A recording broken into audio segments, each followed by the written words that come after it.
வணக்கம் நண்பர்களே. இப்போ நம்ம colour paper Seshasayee colour paper ஓட்டிகிட்டு இருந்தேன். அது வந்து ஒரு 2000 ஷீட்டு 2000 காப்பீஸ். இது ஜாப்லாம் அழகாக எல்லா பக்கமும் உடச்சி தான் ஏற்றினேன். ஸோ அந்த ஜாப் வந்து அடிக்கடி இதுமாரி மாட்டிக்கிட்டே இருக்குது. இது ஏன் மாட்டிக்கிட்டு இருக்கேன், இந்த இடம் மாட்டோம், அப்புறம் இந்த இடத்துல மாட்டோம், இந்த இடத்துல மாட்டினா இந்த இடத்துல இப்படி இந்த இடத்துல சுருட்டிக்கணும். இது மாதிரி சுருட்டிக்கிச்சு, இந்த இடமும் சுருட்டிக்கிச்சு, இந்த இடமும் சுருட்டிக்கிச்சு. இது நிறையா இது மாதிரி ரன்னிங்லேயே வந்து எல்லாமே சுருட்டி எடுத்து போட்டாச்சு.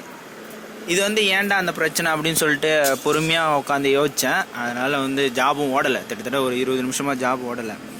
இது எல்லா பேப்பருக்கும் வருமானு கேட்டாக்கா இது மோஸ்ட்லி ப்ளூ பேப்பருக்கு தான் இதுமாரி வரும். ஏன்னா ப்ளூ பேப்பர் தான் வந்து ரொம்ப தடமே இல்லாத ரொம்ப வளவலன்னு இருக்கும். நீங்கள் இது இல்லாத எல்லோ பேப்பரோ இல்லை க்ரீன் பேப்பரோ இல்லைனா பிங்க் பேப்பரோலாம் நீங்கள் ஓட்டும்போது ஷார்ப்பாக ஓடிடும். இதுமாரி பிரச்சனை வருதுன்னா ஃபஸ்ட்டு என்ன பண்ணோம், பேப்பரை நல்லா ஷஃபல் பண்ணணும். ரெண்டாவது, ஜாப் ஓடும்போது இது இருக்குது பார்த்தீங்களா, இது கீழே இருக்குது பார்த்தீங்களா, ஒரு ஏர் வைக்கிற அட்ஜஸ்ட்மெண்ட். இது எந்த ஏர்னா, இதை வந்து ஃபுல்லாக டைட் பண்ணாக்கா ஏர் வரும்.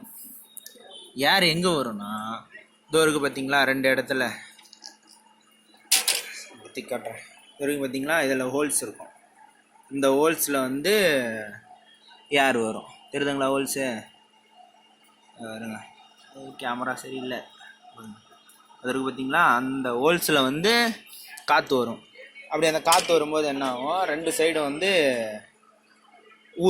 ஊதும்போது ஜாப் ஒழுங்காக ஓடும். அப்போ போட்டு காட்டுறேன் பாருங்க.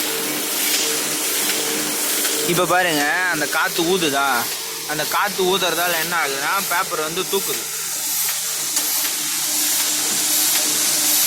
2 சைடு காற்று ஊதுறதால நல்லா தூக்குது அந்த பேப்பரு.